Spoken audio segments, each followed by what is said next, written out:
अमृता। सुमित्रा जी की बहू की बातें सुनकर ऐसा लगता था कि जैसे वो बहुत इंटेलिजेंट है, क्योंकि उससे कभी भी कोई भी सवाल पूछो फट से जवाब दे देती थी। अरे भाई, उसके जवाब से तो गूगल भी पीछे रह जाता था। और इसलिए कम से कम सुमित्रा जी के घर में तो किसी को भी गूगल की जरूरत ही नहीं पड़ती थी। जब भी घर में कोई बात चलती, कोई कुछ भी कहता, तो अमृता फट से कह देती, ये तो मेरे साथ भी हुआ था, मुझे इसके बारे में सब मालूम है। एक दिन सुमित्रा जी अमित और अपनी बहू अमृता के साथ अमित के बुआ जी, फूफा जी यानी कि मुकेश और उर्मिला जी के यहाँ पर मिलने के लिए गए। अरे बहुत अच्छा किया अमित बेटा, इतने दिनों के बाद आए हो तुम। हाँ सुमित्रा भाभी, कभी तो आ जाया करिए अपने बच्चों को लेकर। आपकी बहू के आने से तो हमारे घर में भी रौनक आ गई है। वो क्या है ना, अमित ऑफिस के काम में बहुत बिजी रहता है, इसलिए उसे तो वक्त ही नहीं मिल पाता। अच्छा, लगता है नौकरी काफी मुश्किल है अमित की। अरे नहीं नहीं फूफा जी, ऐसी कोई बात नहीं है। आप तो जानते हैं ना प्राइवेट जॉब में कितना काम होता है। अरे कोई समझे ना समझे, मुझे तो पता है प्राइवेट नौकरी में इतना काम करना पड़ता है कि इंसान की आफत आ जाती है। लेकिन बेटा, तुमने तो कभी जॉब की ही नहीं, तुम्हें कैसे पता? अरे जॉब नहीं की तो क्या हुआ मम्मी जी, सब जानती हूँ मैं। सबसे पहले ऑफिस में जाओ, वहां पर अपनी एंट्री डालो, उसके बाद दिन भर सिस्टम पर बैठकर काम करो। चारों तरफ कैमरे लगे होते हैं, आप अपनी नजर इधर की उधर नहीं कर सकते। उसके बाद दिन भर बॉस की चिक चिक सुनो, वो अलग से। यही सब होता है, मुझे ना सब पता है। अरे बहू रानी तो काफी इंटेलिजेंट है, हर बात की खबर है इसको। थोड़ी देर बाद, अब देखिए सुमित्रा भाभी, इतने दिनों के बाद आई हैं आप, खाना खाकर ही जाना, ऐसे तो मैं आपको जाने नहीं दूंगी। वैसे बुआ जी, खाने में क्या बनाया है? वो क्या है ना बेटा, आज तुम्हारी बुआ जी की तबीयत थोड़ी ठीक नहीं थी, इसलिए हमने सोचा कि जब तुम लोग यहाँ आ जाओगे तो बाहर से खाना मंगवा लेंगे और साथ में बैठकर खाएंगे। लेकिन बस प्रॉब्लम इतनी सी है कि मुझे बाहर से खाना ऑर्डर करना नहीं आता। सोचा जब अमित आएगा तो उसी को बोल दूंगी। अरे मुझे आता है ना, मैं कर देती हूँ ऑर्डर। बताइए क्या क्या मंगाना है आपको? इटालियन, कॉन्टिनेंटल, इंडियन, पंजाबी, सब पता है मुझे। क्या बात है बहू, क्या घर में भी खाना रोज बाहर से ऑर्डर करती हो? अरे नहीं नहीं नहीं बुआ जी, ऐसी कोई बात नहीं है, बस मुझे ना सब पता है। कोई बात नहीं अमृता, मैं अपने फोन से ऑर्डर कर देता हूँ। अरे क्या बात है, आजकल ऑनलाइन डिलीवरी पर कोई ऑफर नहीं चल रहा है, वरना काफी पैसे बच जाते हैं। कैसी बात करते हैं अमित, मैं कह रही हूँ ना मुझे सब पता है। मुझे एक बहुत अच्छा ऑनलाइन डिलीवरी वाला मालूम है, जहाँ पर 50% ऑफ मिल जाएगा। और आज तो वैसे भी फ्राइडे है ना, फ्राइडे को तो उस पर 50-70% ऑफर मिलता ही मिलता है। अरे क्या बात है, इसके बारे में तो मुझे पता ही नहीं था। अरे बेटा, जिस चीज के बारे में किसी को पता नहीं होता, हमारी बहू को पता होता है। एक काम कर, तू उसी को ऑर्डर करने दे। क्या बात है अमृता बेटा, तुम तो बहुत इंटेलिजेंट हो, सब कुछ जानती हो। कुछ दिनों के बाद सुमित्रा जी की कुछ सहेलियां उनसे मिलने के लिए आती हैं। अरे सुमित्रा बहन कैसी हो, बहू कैसी है तुम्हारी? अरे पूछिए मत, बहुत इंटेलिजेंट है मेरी बहू, सब कुछ जानती है। क्या बात है, बहू के आने के बाद तो औरतें दुखी हो जाती है, लेकिन तुम तो बहुत खुश लग रही हो। वो क्या है ना, मेरी बहू है ही इतनी अच्छी। अरे तो बुलाओ ना, हमारे साथ बैठेगी, बातें करेंगी तो हमें भी अच्छा लगेगा। सुमित्रा जी अमृता को बाहर बुलाती हैं और उसके बाद सब लोग बातें करने लगते हैं। क्या बताऊं, कुछ दिनों से घुटनों में इतना दर्द हो रहा है कि चला भी नहीं जाता। अब बुढ़ापे में तो ये सब चलता ही रहता है, क्या कर सकते हैं। आंटी जी, आप योगा करिए, योगा और साथ में ना काले तिल खाया करिए, आपके घुटनों का दर्द भाग जाएगा। लेकिन तुमको ये सब कैसे पता बेटा? अरे मेरे भी घुटनों में दर्द होने लगा था, मैंने योगा किया और काले तिल के साथ गुड़ मिलाकर उनके लड्डू बनाकर खाए, एकदम ठीक हो गए हैं मेरे पैर। अमृता, ये तुम क्या कह रही हो? इतनी कम उम्र में तुम्हारे पैरों में दर्द कैसे हो सकता है? अरे मम्मी जी, सच कह रही हूँ, एक बार अगर कोई ये नुस्खा अपना लेना बस मजा आ जाए। ठीक है बेटा, अगर तुम कहती हो तो मैं ये करके देखती हूँ। मुझे सब पता है आंटी जी, ये मेरे साथ हो चुका है, इसीलिए तो बता रही हूँ मैं आपको, ऐसे नहीं बताती किसी को। कुछ दिनों के बाद अमित अमृता को अपने दोस्तों के साथ घूमने के लिए ले जाता है। क्या यार, क्या जिंदगी हो गई है। सारा दिन ऑफिस का काम करते रहो, अपनी हेल्थ पर तो ध्यान ही नहीं दे सकते। अरे क्यों नहीं दे सकते अपनी हेल्थ पर ध्यान? सब दे सकते हैं, इंसान चाहे तो कुछ भी कर सकता है। क्या बात है भाभी, आप इतनी श्योरिटी के साथ कैसे कह सकती हैं? अरे आजकल ना एक से एक एप्लीकेशन है मार्केट में, और जानते हैं उसमें कुछ एक्सरसाइज तो ऐसी बताते हैं जिन्हें आप अपने ऑफिस में बैठे बैठे, मेरा मतलब लैपटॉप पर काम करते करते भी कर सकते हैं। अमृता, ऐसी एक्सरसाइज के बारे में तो मुझे भी नहीं पता था, तुम्हें कैसे मालूम? अरे मुझे सब पता है, हर चीज की खबर रखती हूँ मैं, जानते हैं ना आप। लेकिन ऐसी कौन सी एप्लीकेशन है और ऐसी कौन सी एक्सरसाइज है भाभी? एक मिनट, मैं आपको अपने मोबाइल में दिखाती हूँ। अरे वाकई में भाभी तो सही कह रही हैं। देखो यार, इसमें कितनी अच्छी एक्सरसाइज दिखाई गई है। अपनी चेयर पर बैठे बैठे एक्सरसाइज भी कर लो, काम भी और हेल्थ भी। वाह भाभी वाह, मजा आ गया। लेकिन अमृता, तुम्हें इस बारे में कैसे पता? अब मेरे साथ जो चीज हो चुकी है उसके बारे में तो मुझे पता होगा ही ना अमित। मतलब तुम कब ऑफिस में काम करने गई जो तुमने ऑफिस करते करते एक्सरसाइज की? मैं जो किचन में काम करती हूँ अमित, घर के काम, वो किसी ऑफिस के काम से काम है क्या? बस मैं भी वो सब करते करते इनमें से कुछ एक्सरसाइज ट्राई कर लेती हूँ, इसीलिए मुझे सब पता है। सही है यार, तुम तो बहुत इंटेलिजेंट हो। कुछ दिनों के बाद, ये क्या है, एक दोस्त ने मेरे साथ एक मजाक किया है लेकिन समझ में ही नहीं आ रहा। अरे बेटा, तो अमृता से पूछ लेना, उसके पास कोई ना कोई जवाब जरूर होगा। ठीक कहती है मम्मी जी, मैं सब जानती हूँ। लेकिन अमृता, ये थोड़ा मुश्किल है, सोच लो। मेरे लिए कुछ भी मुश्किल नहीं, दुनिया की कोई भी पहेली हो मैं चुटकी में सॉल्व कर लेती हूँ। अच्छा ठीक है, देखो मेरे दोस्त ने मुझे एक खाली पेपर दिया है और कहा है कि इस पर उसने मेरे लिए कुछ मैसेज लिखा है। अब एक बात बताओ यार, खाली पेपर पर, आई मीन जिस पर कुछ भी नहीं लिखा हुआ, उसे मैं कैसे पढ़कर बताऊं? अरे बस इतनी सी बात, इसे तो मैं चुटकियों में सॉल्व कर दूंगी अमित।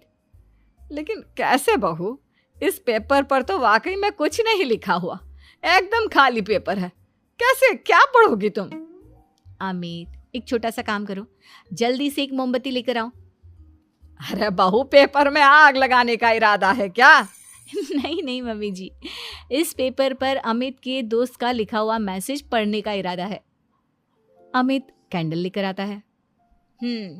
अब ना बस इस पेपर को धीरे धीरे कैंडल के ऊपर घुमाते रहो, देखना 2 ही मिनट में मैसेज आपकी आंखों के सामने होगा। अच्छा ठीक है, मैं ऐसा करके देखता हूँ। 2 मिनट के बाद, अरे वाकई में इस पर तो अक्षर बनने लगे, लेकिन ये हुआ कैसे? और अमृता, तुम्हें कैसे पता? बहुत सिंपल है मम्मी जी, अमित के दोस्त ने नींबू के रस से मैसेज लिखकर उसे सुखा दिया। अब अगर मैसेज पढ़ना हो ना तो पेपर को आग के सामने ले जाओ और लेटर्स अपने आप उभर कर आ जाते हैं। वाह बहू, लेकिन तुम ये सब कैसे जानती हो? अरे मम्मी जी, जब मैं छोटी थी ना तो अपनी सहेलियों के साथ ऐसे ही गेम खेला करती थी। ये तो मेरे साथ कितनी बार हो चुका है, मुझे सब पता है। थैंक यू यार अमृता, तुम्हारी वजह से हमें कुछ भी सोचने की जरूरत ही नहीं पड़ती, तुम सब कुछ बता देती हो। कुछ दिनों के बाद सुमित्रा जी को अमृता के प्रेग्नेंट होने की खुशखबरी मिलती है और सुमित्रा जी अमृता को डॉक्टर के यहाँ लेकर जाती है। देखिए सुमित्रा जी, आपकी बहू की तबीयत बिल्कुल ठीक है, किसी भी तरह की चिंता करने की कोई ज़रूरत नहीं है। लेकिन हाँ, उनको आयरन वाली डाइट खाने की बहुत ज़रूरत है। ठीक है डॉक्टर साहब, आप बता दीजिए मैं अपनी बहू को क्या क्या खिलाऊं ताकि उसकी तबीयत ठीक रहे और आने वाले बच्चे की भी। अरे मम्मी जी, इसमें डॉक्टर से पूछने की क्या ज़रूरत है, किशमिश है, अनार है, पालक है, ये सब खाना चाहिए, आयरन का लेवल बिल्कुल बराबर रहता है। अरे वाह, आपकी बहू तो सब कुछ पहले से ही जानती है। ये तो बहुत अच्छी बात है। देखो, आयरन के साथ तुम्हें कैल्शियम भी खाना होगा, जानती हूँ मैं, अगर आयरन की खाली सप्लीमेंट लेते हैं और कैल्शियम नहीं लेते तो बॉडी उसे अच्छे से एब्जॉर्ब नहीं कर पाती। सब पता है मुझे। बहू ये भी मालूम है? हाँ मम्मी जी, आप तो जानती है ना, मुझे सब पता है। आपकी बहू की बातें सुनकर अच्छा लग रहा है। मुझे ऐसी बहुत कम लड़कियां मिलती हैं जिन्हें इतनी नॉलेज होती है, सारे सवालों के जवाब देती है। और हमारे इंडिया में तो वैसे भी हालात बहुत खराब है।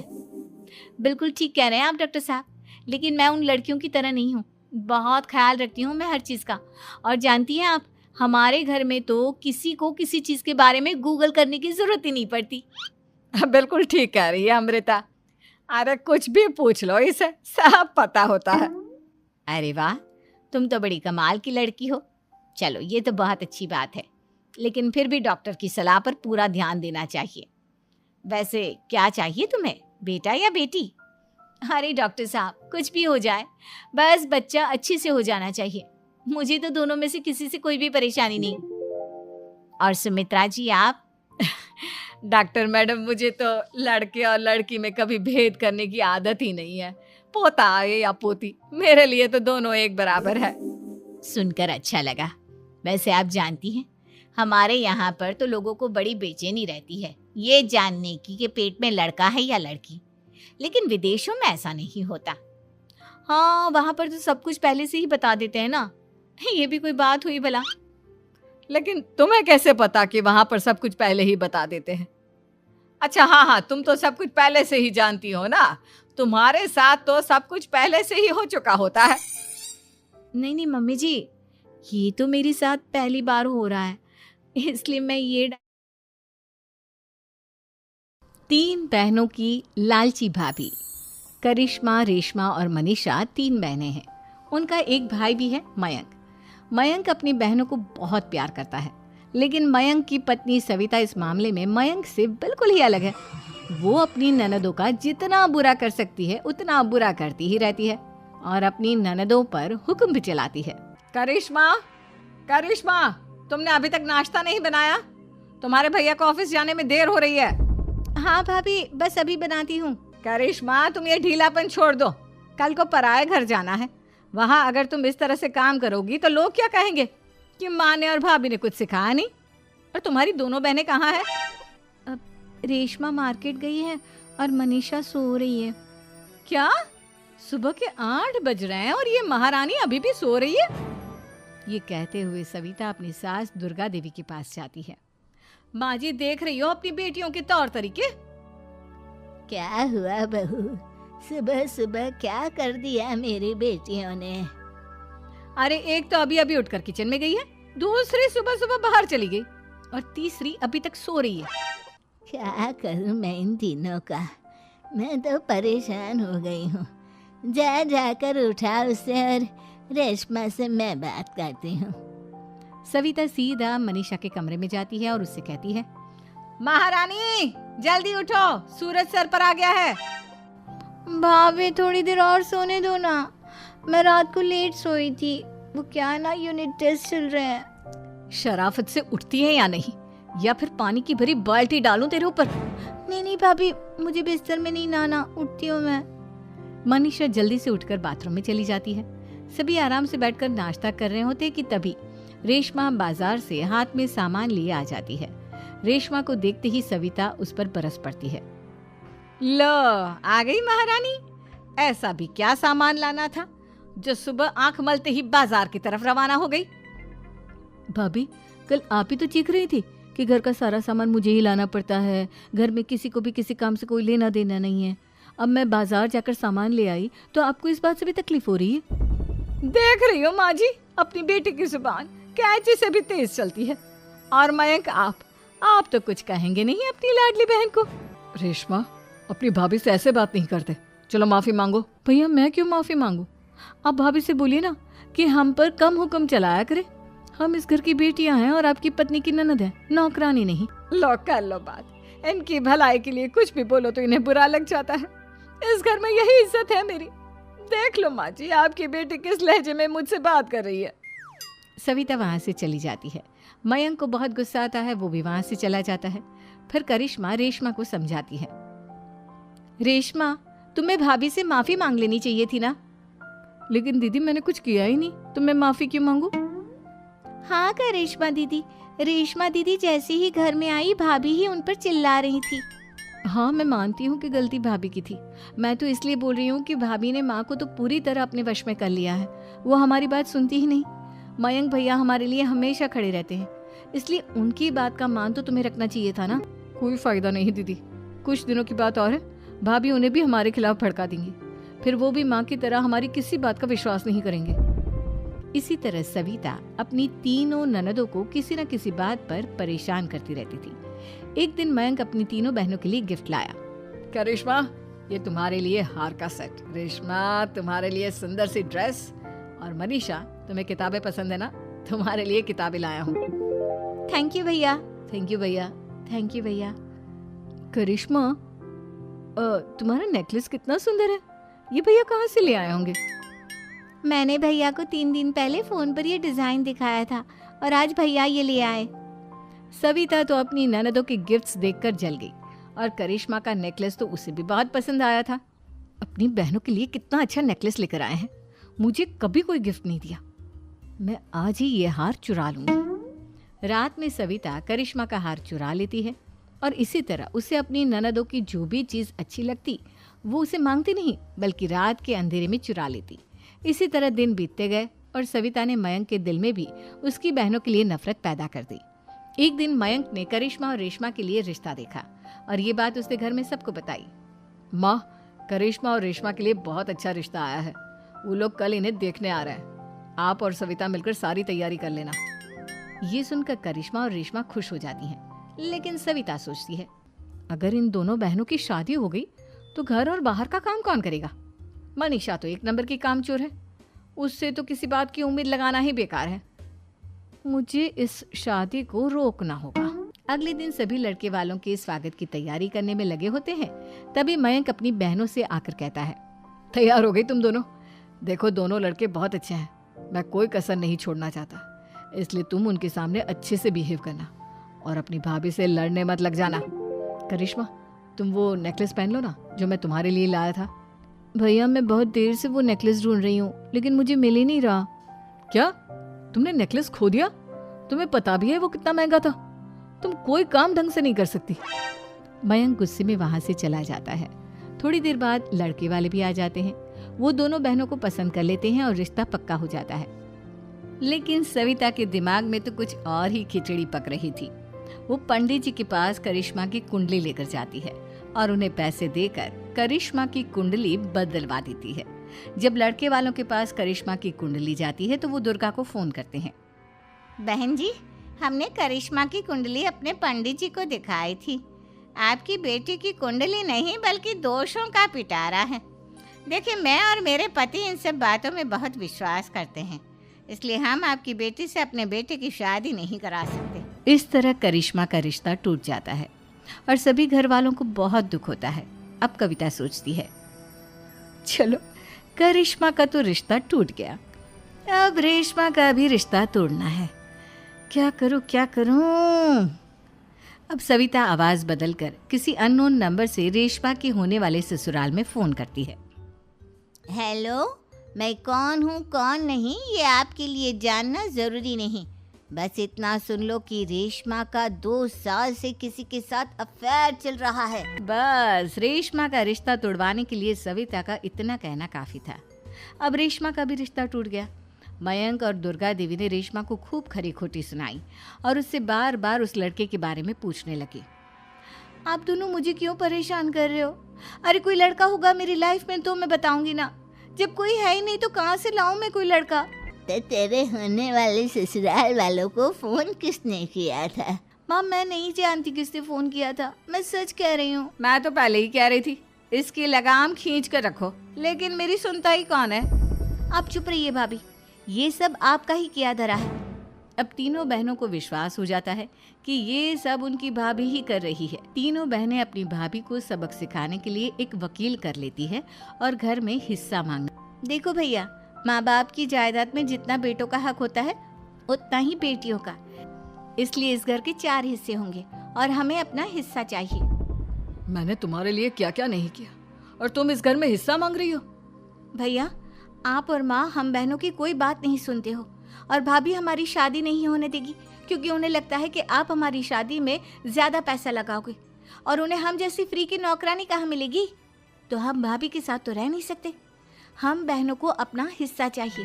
अरे तुम्हें शर्म आनी चाहिए अपनी भाभी पर ऐसा इल्जाम लगाते हुए।